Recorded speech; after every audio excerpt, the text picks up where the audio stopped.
wanted to talk one last bit about how to mark your pattern down on the fabric once you lay it down and get ready to cut. Most times I don't know how most other people are taught how to sew, but I learned how mostly on my own, and I thought when you had the pattern, you had to put it on the fabric and then pin it down. The problem with that is it puckers the fabric up and it moves it around, and so you don't quite get it to lay as nicely as you did if you just laid it flat and don't pin it. I discovered that on my own, and what I did then, because I wanted to learn how to be a better tailor, is I went on Amazon and I Googled up tailoring books and found the ones that seemed to be the best and got them through interlibrary loan. Lo and behold, they recommend that you get something called tailor's chalk. Tailor's chalk is expensive, but its chief benefit is that you can sharpen it to a point pretty easily. Well, being that I didn't want to pay what they wanted for tailor's chalk and I have kids, I pinched a bit of their sidewalk chalk. And if you use one of these edges here, it'll work, or you can just sharpen off one of these edges if you want. Go out and scrape it on the sidewalk or use a hobby knife. But this will work just fine for me. Now the pattern I showed you before already has the seam allowance built into it. I use a 1/2 inch. Some people like to use 5/8 of an inch. It's whatever you're comfortable with. I like a 1/2 inch because it's a little bit bigger than my thumb. So when I'm pinning it together, I can line it up with my thumb. I'm a big proponent of using body parts as measurement devices because you always have them around and they don't change on you. So I use my thumb as my seam allowance. You can find some other trick that'll work for you, and hopefully it'll work well for you too. Now I'm going to show you how to go ahead and mark my pattern and get ready to cut it.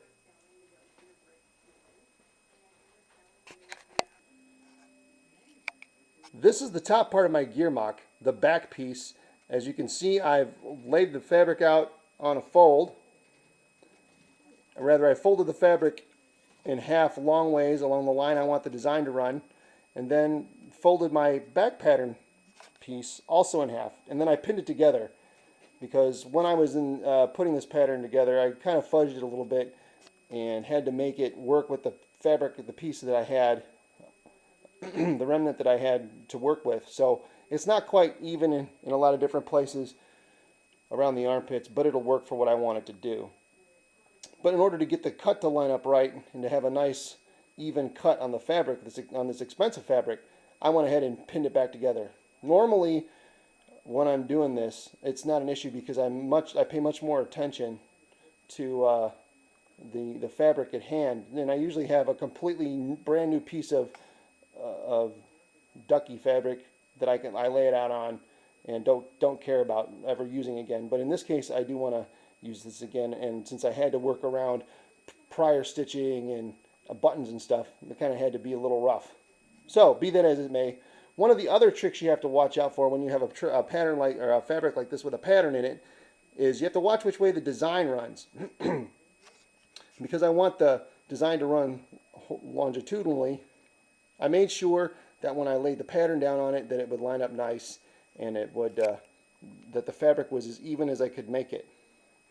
One thing you have to watch out for is the bottom pieces that you get from the store and the edges where the selvage is. The selvage, for those of you who don't know, is this edge piece where it comes off the where it comes off the loom.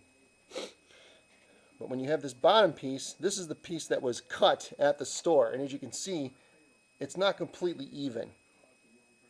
So you have to. I never like to bring it all the way down. I want to try and save as much of the fabric as I can and use it as wisely as I can.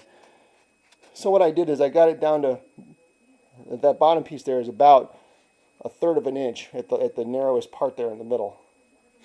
And it's, you know, a couple inches over here on the left side. This way, I avoid any weirdness that they have from when they cut it at the store. And plus, if you get it too close to the bottom, when you start cutting like this on this piece, what will happen is the scissors won't cut and track right along there. So it's best if you have it up from the edge a little bit when you start cutting, so you don't run into any problems when you start trying to cut around that pre-existing cut line. For the selvedges, it's the same deal. Now I've got this one running right out to the edge, And that's okay, because what's going to happen is this is going to sit inside a seam, and this is going to be open actually in a slit to about here, I'm guessing is right where about Donegal's knee would be. And it'll be closed with that braid. But it'll be a finished edge, and because this will live inside of a fold, you're not going to see it. So you can afford to run that right out to the selvage and it won't hurt anything.